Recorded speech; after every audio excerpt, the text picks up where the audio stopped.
great Des Moines, Iowa welcome I just got. Iowa's been good to us, really good to us.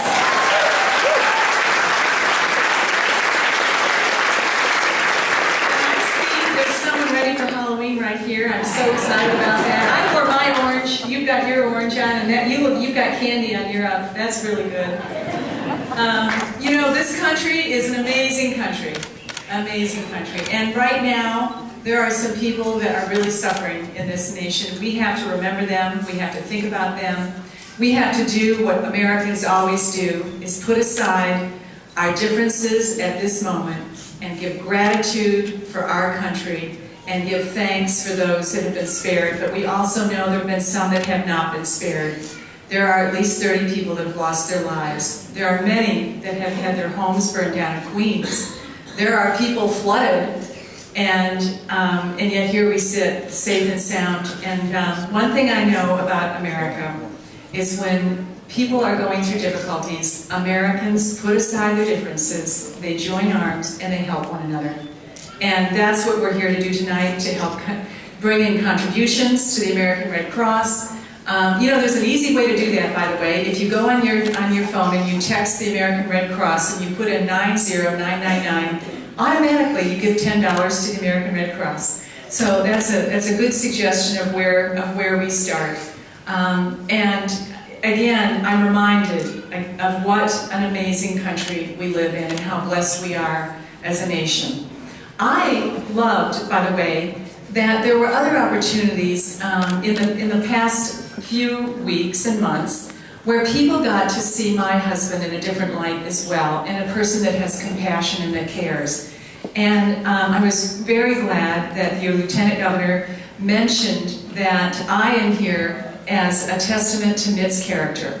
And I've had the unique opportunity over the past while to speak about his character. Oh, I will tell you one little quick story. I said to Mitt 3 years ago, I would never do this again. I made a video camera of it, a tape of it. I showed it to him. He looked at it, laughed, and I said, "Why are you laughing?" He said, "You say that after every pregnancy."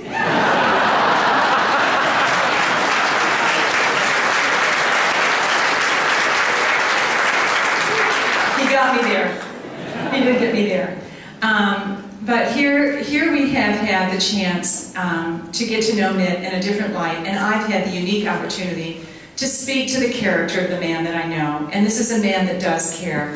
I'm going to share with you just one story about how Mitt does care. And it was early in our marriage, and it was 1980. The reason I remember this is because my little son, Benjamin, I only had 4 boys at that time. Little Ben was only 2. And he was just learning how to talk. And I remember being struck by this thought at that time, that my husband, who was very busy professionally, he had a very busy career, he had 4 little boys, and yet he made time in his life to care for people that were suffering and were hurting. And I remember remarking at the time that my little son Ben was learning how to talk, but he was learning really, really important lessons about life at that time. Because we all know that you can all say, we need to take care of each other. We need to go do that. Talk, as we hear, is cheap. How do we learn and what do we do? We go, we roll our sleeves up, and we do. And those were the lessons that I was so grateful for when Mitt was a young father, and how he taught my children to care for others and how important that was in their life. So I'm just going to relate to you another short story about how Mitt did that in his own life and taught that to my boys. It's probably no accident now that that little 2-year-old boy, Benjamin, is now a doctor. And I love that.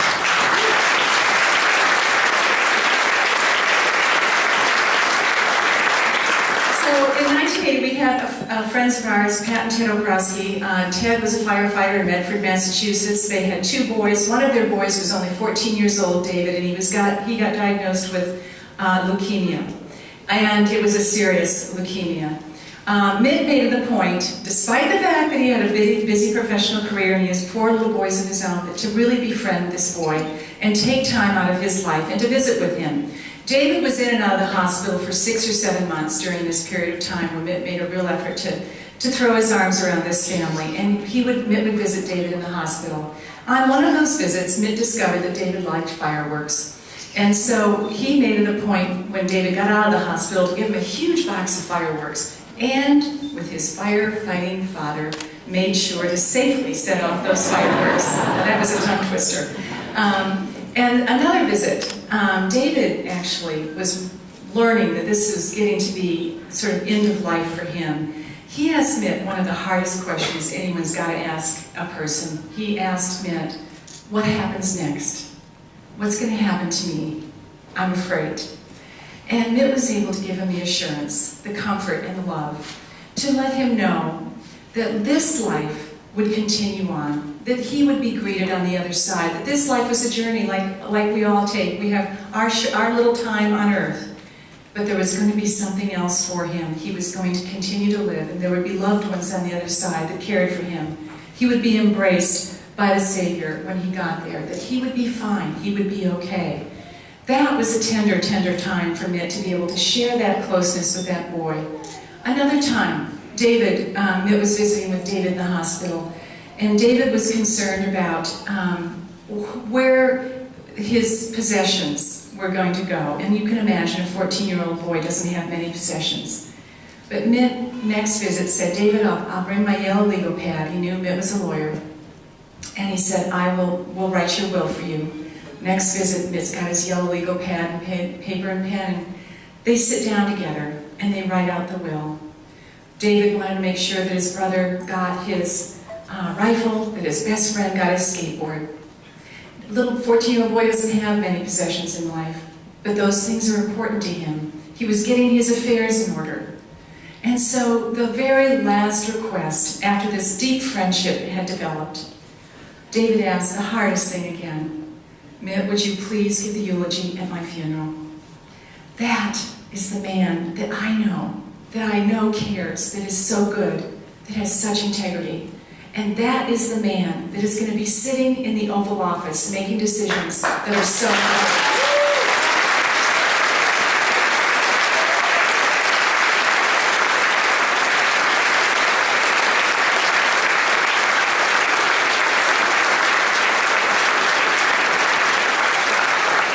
I trust him so completely. I know him so well. He always wants to do the right thing and the best thing for the country. When he's going to be weighing decisions, you will know that he will have one thing on his mind: what is best for America.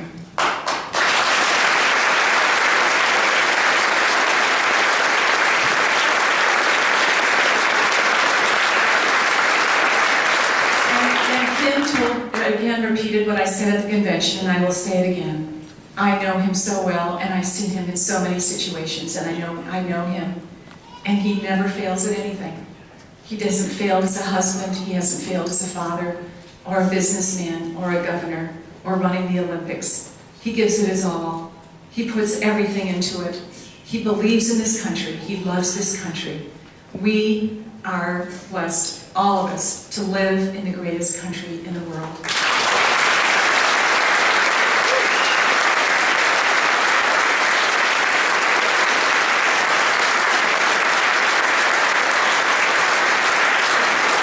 So I will close with saying thank you all for coming. God bless you, and God bless the United States of America.